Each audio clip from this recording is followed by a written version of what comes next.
Hello, and welcome to Using OKR Philosophies in the Hospitality Industry. We are bringing you our book knowledge and work experience of OKRs, or objectives and key results, to the hospitality industry. I'm your host, Courtney Mallory, and today we're going to talk about Measure What Matters by John Doerr with Nicole Cuturufo. We'll discuss the ins and outs of OKRs and offer listeners a special surprise at the end. So be sure to listen all the way through our webinar, and we'll give you details at the end. Nicole, please introduce yourself. Sure. Hi, everybody. Thank you for listening up. My name is Nicole Cuturufo. I am the founder and digital project manager at Do It Well, consultancy company based in Orlando, supporting attractions, museums, and tour operators around the world to enhance their guest experience. And today I'm very happy to be here with Courtney, connected from South Korea, and making sure that we cover as much as we learned from the book Measure What Matters, which is so inspiring when we think about OKRs, and now it's important to focus our activities towards specific goals. And we also want to connect what we are reading in the book with what we're learning by working with our clients and activities, and making sure that we share some best practices with you and also some thoughts about adjusting to this new COVID world for the hospitality industry. Isn't it? Is it a new word, Courtney? Oh, I mean, especially the hospitality industry. I feel like our industry's changed one of the most drastically, and I think we'll also have one of the biggest repercussions in moving back. So I think OKRs, looking into these and how we can apply into the hospitality industry, it's like the perfect timing. So today we want to offer you guidance on how your business could adapt to this new way of management and enhance your business. We'll be covering the first OKR superpower that John Doerr lists, and that is focus and commit to priorities. You can follow along if you want. Today we'll be covering chapters 4 and 6. And John Doerr shares this quote. It is our choices that show what we truly are, far more than our abilities, by J.K. Rowling. And I just think that's very applicable, and just how really we're kind of judged by our choices. And we need to kind of realize that, you know, those are essential to our business and to our personal life, and how we need to make our choices. We need to really think about what goes into that. So we're going to do a mini recap first, since our last webinar was about 2 months ago. So OKRs are objectives and key results. And an objective is what to be achieved, no more and no less. And key results are a benchmark and monitor how we can get to those objectives. So Nicole, let's jump into the first main point on focus and commit. Sure. I like in this chapters, actually in chapter 4, that we're talking about superpower, because I think it's really a superpower and the responsibility of leaders to set up which are priorities and where time should be committed and invested. So when we talk about these superpowers and the importance of commitment, it is really very inspiring to follow the author examples and best practices on how different teams have been adjusting to different scenarios. So, for example, when we are setting up an OKR for a company, a startup, or any business that wants to reach a specific goal, it is really, really important to have in mind this superpower of sitting down and setting up these priorities on one end, and on the other end to commit to this priority, and as leaders really making sure that we role model those priorities, so that we show to other team members that we commit to these objectives on a daily basis, and that we adjust those priorities as soon as we realize that there is an issue or a new opportunity to run to or any big change impacting the OKRs and the work of this business or activities, or even on an individual growth and development. Something that I really learned from this chapter is also the way that we organize the time in the OKR setting. So, for example, a quarter, so 3 months, is the best size for a very variable scenario. So if we think of our COVID time and our hospitality sector, we really need to be very quick on making assumptions, testing those intuitions and the priorities, but at the same time, adjust and changing very, very quickly. So a quarter is just the best time for doing so because it's 3 months. And something that is been also shared in this chapter, it's, for example, in startups, when you're not very sure about what is your service, what is your product, you're still looking your space in the marketplace. You're still finding your business model or your value. So maybe you need 1 month OKR setting. Another example is the 1 year setting. We probably all need that time as well, to set up yearly OKRs just for the bigger vision and the bigger picture of what we're aiming to achieve. But it's definitely a good best practice and a superpower to adapt to the timing, considering the market that you're working in, the team size, and the priority that you need to kick in your planning. Another superpower, which is also part of this chapter, is really making sure that you communicate with clarity those priorities. So, for example, let's think about a leadership team setting up OKRs and then asking their team to do in their own OKRs. How are we sure that everybody is on board on what are the OKRs for the leadership teams? So something that we learned from this book and that I found super interesting is surveying employees. So, for example, just sending out a survey and asking, do you know which are our priorities for this quarter? What are you guys working on? What are the top 3 things that you think are important things to take care and to nail this quarter as a team? Surprisingly, the author shares the outcomes of this survey, that people were just confused. Everybody was having a different perspective on what was a priority. So again, a superpower to setting up the expectations and the objectives is also making sure not only to align the team, but also to communicate with clarity right at the beginning, which are the priorities, and keeping that conversation open so that we know and we have feedback from the employees and other team members that things are clear enough so that they are executed.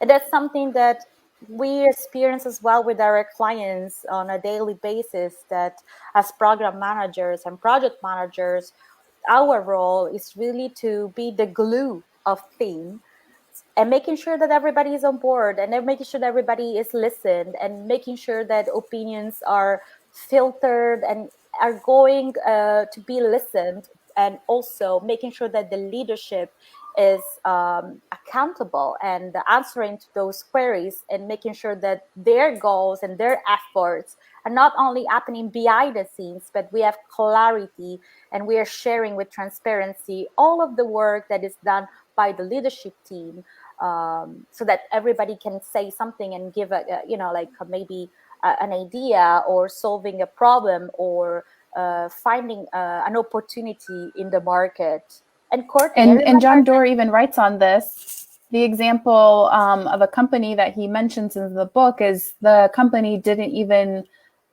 really commit to the OKRs as a whole until the CEO, the startup founder, also had shared her personal OKRs. And that's when all the employees then kind of everything clicked of like, oh, like even our founder, even our CEO, that she has her own OKRs, and this is what hers are. And then they were very open with sharing. Everyone could see everyone's OKRs, and everyone could see what each other's working on.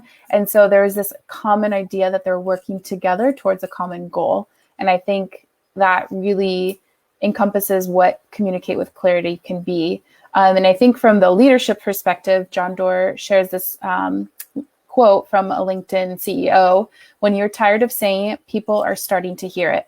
So I'm sure from the leadership perspective, repeating yourself over and over again in emails, in conversations, in Zoom calls, it can get really tiring and you sound like you're a broken record. But at the same time, if you're starting to get tired of it, then that's actually when employees are finally starting to hear it.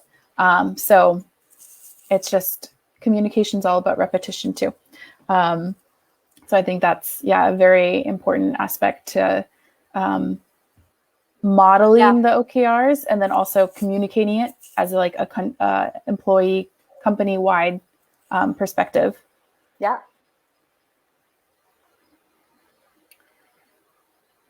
I think another little example that I think is also pretty impactful is letting OKRs not always go top down, but also letting OKRs kind of get chosen by the company from specific employees or departments that really see a need for the product or for the project. And there's an example including YouTube. And before everyone was using Gmail and, Google Chrome was, signing you into everything. A YouTube product manager noticed that they were losing a lot of data because people who were using YouTube weren't signing in, and then they weren't able to collect data. And so from that department, that OKR that they had written actually was brought up in a meeting with the CEO of YouTube. And then that CEO brought it up to Google. And then Google was like, I want this as a primary OKR, and we're not going to do it in 6 months. We're going to do it in 3 months. But then the whole company was also on board for those 3 months of completing that OKR. So I think that's pretty impactful too, to think that not only do leaders create their own OKRs and that can show vision, but the OKRs that employees can create and from their working perspective is also very impactful to a company, can really enhance and kind of shape the direction of how the company can move forward.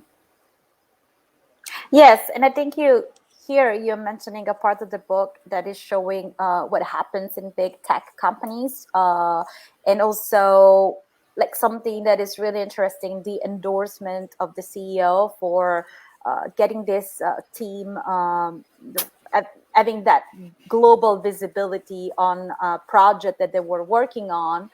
And if I understood correctly, like the percentage of customer or visitors actually visiting the page that they were working on in the example was not one of the most visited page, as was one of the least visited page. So it was a way to prioritize the work of a team, the work made on a test, and making sure that that project had really the full support across the borders, across all the functions of the company, and so on.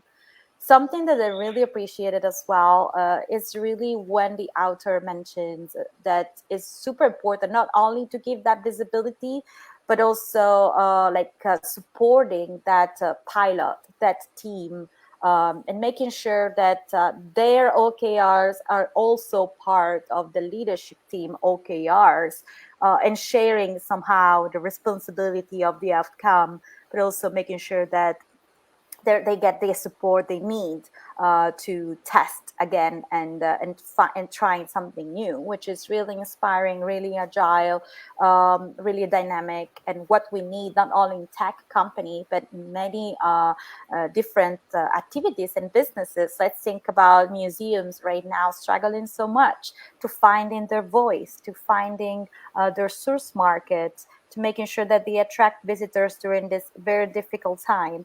And now they need to adapt so quickly to different scenarios and endorse maybe a pilot team that is trying something new. and needs full support. Mm-hmm. I like this kind of quote from the book. Objectives and key results are the yin and yang of goal setting, principle and practice, vision and execution. Objectives are the stuff of inspiration and far horizons. I think if you're still trying to understand and really wrap your head around what OKRs are and how they can kind of be impactful and change, I think this quote also kind of helps. And key results are more of the earthbound and metric driven. And this is a quote from last webinar. It's just that a key result is not unless it has a number. And so we always need to be thinking about how do we write objectives and how do we write our key results. And I think there's some examples too of that. There's not always good OKRs. And I think one most recent example is talking about Wells Fargo, and when the like CEO was really pushing for the Wells Fargo bank to get a lot of new customers. And so what bank tellers and other people at the lower levels were pressured into doing was creating fraudulent accounts. And then it created a lot of headache for those customers who had all this credit they didn't know about. And then it led to like over 5,000 layoffs. And so they had a very ambitious OKR, but at the same time, it was hurtful to the company because it created so much PR damage and then also personal damage to the employees and also to customers. And so you need to also be mindful of how bold to make your OKRs and how to also think about who's getting impacted by what's your objective and then how you're reaching that objective through your key results.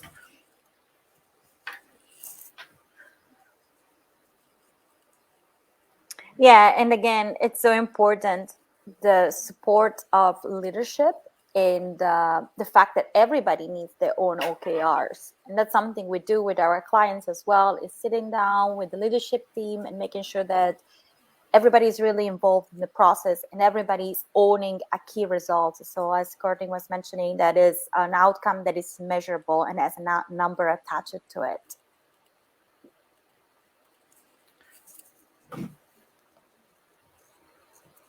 And Nicole, I know here you we have a couple of I really like this chart, and you can find this in the book. But we get many questions about it, like how do I draft OKRs? So how do I write my objectives and my key results for my team? And I think this is a wonderful example. It's very practical. We have basically a list of the same OKR with the different perspective and different details. So we can see that from the weak to the strong OKR, we see basically more numbers, right? So we see that basically we give more details on how we're gonna strategize and making happening that objective. And I think this is fundamental. It is not an easy process. It might take a couple of hours to really think through it and making sure that you not only have in mind the strategic objective you want to achieve, but then you write down with your team how you're gonna account for those decisions and how you're gonna measure this impact. So at least 3 or 4 key results is a best practice instead of having one big key result. And of course, putting a number attached to it. Something that I really enjoy remembering everybody and reminding myself as a project manager is that you don't need to be the victim of being a perfectionist. And that's really important when you're drafting OKRs. As Sherry Sandberg often says, done is better than perfect. And that's absolutely applicable when we are writing OKRs. So we want to make sure that we have a good foundation to write them. But at the end, we don't need necessarily to go too much in detail on those numbers. We can also find it along the way. The OKR methodology is really very dynamic. So we can cross out a key result if we see that it's not applicable, or we can even change an objective in the middle of a quarter when we find that it's not what we're looking for, is not working, it's not strategic at that specific moment in time. So definitely that's a good foundation, and it's an example on how to write OKRs. But we don't need as well to be too much into the details, because we need to go with the flow and making innovation happen somehow. And even the book mentions, especially with the examples of the various startups that John Doerr kind of interviews and then highlights in the book, is that you're learning, and you kind of learn while you're working. And so you're writing OKRs, you're thinking of key results, and you're realizing some of those objectives weren't necessary, and they weren't focused, and you weren't able to commit to them. So then you either like cross them out, or like Nicole said, you adjust them and you can change them mid-quarter. So I think that's also part of, the hope in, committing to OKRs, is that it will get easier. It will get better. It will become more second nature. And so at first it will feel hard, but in time they will come pretty naturally. And the more numbers I think that you collect, the more data and the more kind of key result focus that you can become when you write your objectives, because you see the hard facts of, is this completed? Yes or no? Or, were you, in the middle, average, and why? And then you can kind of compare that for each quarter. And then you have all this data, to help your company, grow and adjust. I think a nice quote that John Doerr also shares in this book is, innovation means saying no to 1,000 things. And that just ties in that focus and the commitment of the first OKR superpower, is that there's going to be so many opportunities out there, but there's going to be so many moments that you're going to need to say no to. And you just have to pick that one thing to focus. And that's going to be your objective for the next 3 to 6 months. And that's really what your company needs to focus on. A little story that John Doerr shares is about an educational-based startup company. And it was about this guy who, as a kid, as a student, really struggled with school and just really appreciated the teacher sending home notes to remind him to study and, do his homework and all those things. And so he wanted to create something for students, because there was no safe way for teachers to be able to communicate with students without sharing personal information. And so he came up with this platform, but he was getting a little sidetracked from, what the teachers wanted. These like pop-up messages that could come up Sunday night before the kids get ready for school Monday morning.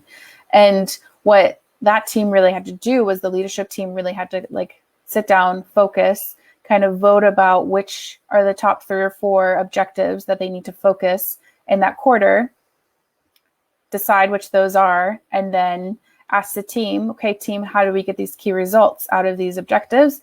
And then they deliberated, they found them, and they, were able to then focus and move on. And so I think that's also important.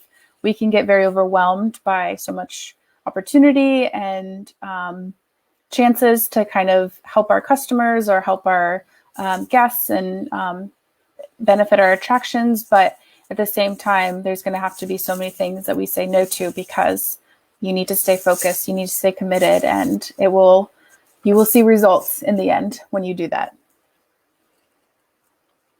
Yeah, and I think this is really important.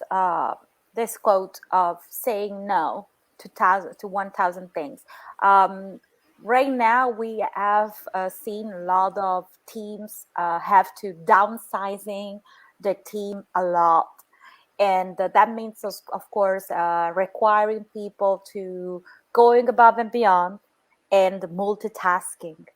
So I think it's so important to really learn this methodology, so that you can help your team to really understand how they should be focusing their time on high strategic objectives versus trying to do it all. And also, when it comes to team collaboration, we know the power of a team. There is no one who is able to do everything by himself or herself. So definitely OKRs might help teams to really take advantage of working together and multitasking together by sharing their know-how, sharing their time, sharing their experience on a specific mission and objective that they're trying to tackling. And I think this is fundamental when it comes to innovation, creating something that doesn't exist or improving a process. But I think it's also like a survival game right now, really, to making sure that to use the resources available and do not waste a crisis, as many will say, and making sure to capitalize the opportunity of having less resources available to efficiently create an output that is really making the businesses profitable at some point, or improving the experience incredibly, or really creating a new experience or service that was not even there. So many, many, many takeaways from these chapters, I would say.